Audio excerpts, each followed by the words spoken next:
Hello, everybody, and welcome to the Press Box, our first one of 2015, sponsored by Zeglin's and presented by the Moline Dispatch in Rock Island, Argus. I'm Steve Tappa, and my fellow sports staffer Daniel Makarewicz here, talking about Big Six basketball as we head into the stretch run. 2015 starting off with a bang as we take Rock Island, state-ranked, going down to state-ranked Galesburg, and a big showdown for the lead. Well, you know, without Grant Gibson, that's a completely different Galesburg roster. Yeah. And as much as people in Galesburg want to be optimistic about 17-0, you know, that's fine. But you take as Coach Reynolds told me when he got injured, I mean, that's a guaranteed 20 points a night you're taking out of there. That shortens a bench that was already thin.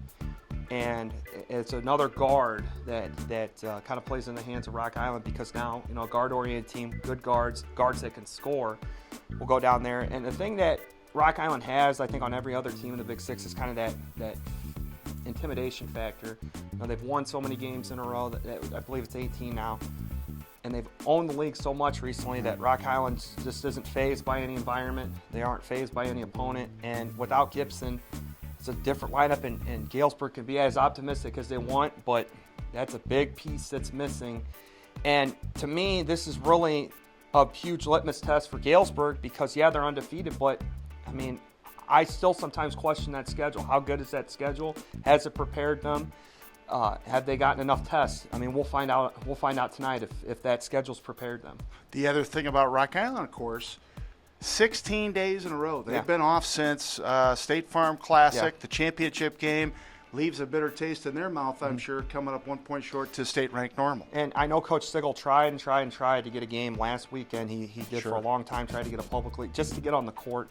But he said this was kind of a good opportunity for them to, A, you know, get guys rested, B, work on some things. He said that we were working on things that you normally do in the preseason, just fine-tuning things. So the negative is, yeah, they haven't played since that loss on December 30th. However, they've been able to rest. They've been able to work on some things. And if anybody knows Coach Sigel, he's, you know, a perfectionist. So at the very least, they go in there prepared and having been, you know, on the practice court a lot.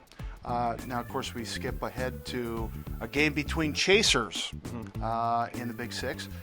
Moline is hosting Quincy, and this is a really interesting matchup because, you know, I think Quincy's played pretty well in the Big Six thus far. Moline's right there. I mean, this is a step up, step back kind of game. This will be interesting because Darius Martin, a sophomore from Moline, transferred to Bettendorf. His last game was Friday, so this will be Moline's game without him for the first time. And he had starting to kind of come into his own, and he would have been a huge matchup problem for Quincy because they don't really have any major size. They don't really have any athleticism in the front court. So having him to kind of complement Andy McLaughlin would have been a nice kind of 1-2 punch down low. Now McLaughlin kind of gets more emphasis. Bailey Basales maybe has to score a little bit more. And the rebounding, he was a really good force on the rebounds. But Quincy, if you can score on them, you're going to be fine. Quincy is pretty sound defensively, but the games that they've lost, this is where they just haven't been able to stop anybody. You kind of wonder, going on the road, you know, Quincy's guards I don't think match up quite well with Moline's right now.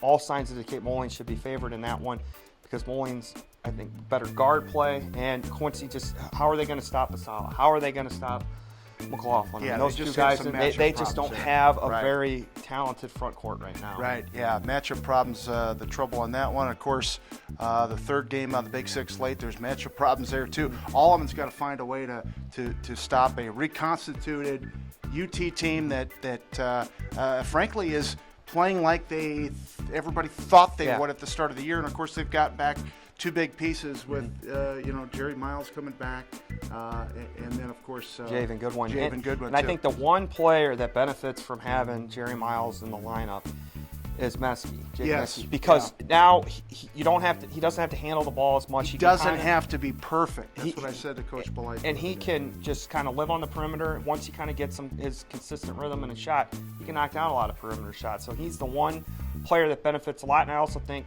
Lamont Mitchell benefits him a little bit more because he now has a little bit more opportunities. I mean, the defense kind of has to decide, all right, what are we going to do? Are we going to put Miles as a focal point? Are we going to put Lamont Mitchell as a focal point? Sure.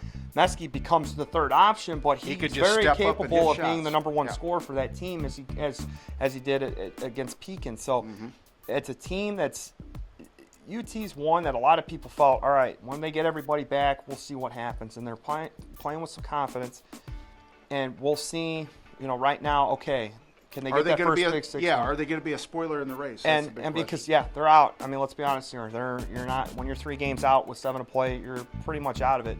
But UT could play for a pretty decent regional scene, and UT could get a lot of confidence. I mean, that's a team I don't think you really want to play in February and March.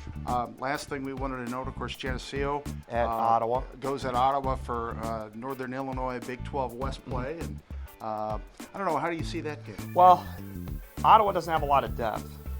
Geneseo with the height advantage. Now, Gassman for Ottawa is a pretty solid player, but if you can utilize Himmelman and get some others involved, whether it be Russ, whether it be Rideau, Geneseo should be able to go there and at least compete. It's going to be an interesting contest because Ottawa doesn't really have a lot of depth, but their 6 players are pretty decent, particularly like Gassman. Can Geneseo be able to get Himmelman involved and get him kind of in control? Yeah, that'll be a big question. Of course, there's a host of great area games on the slate this weekend. Hopefully you get to ball game, and if you do, we'll see you there. If not, we'll see you back here next week on the Press Box.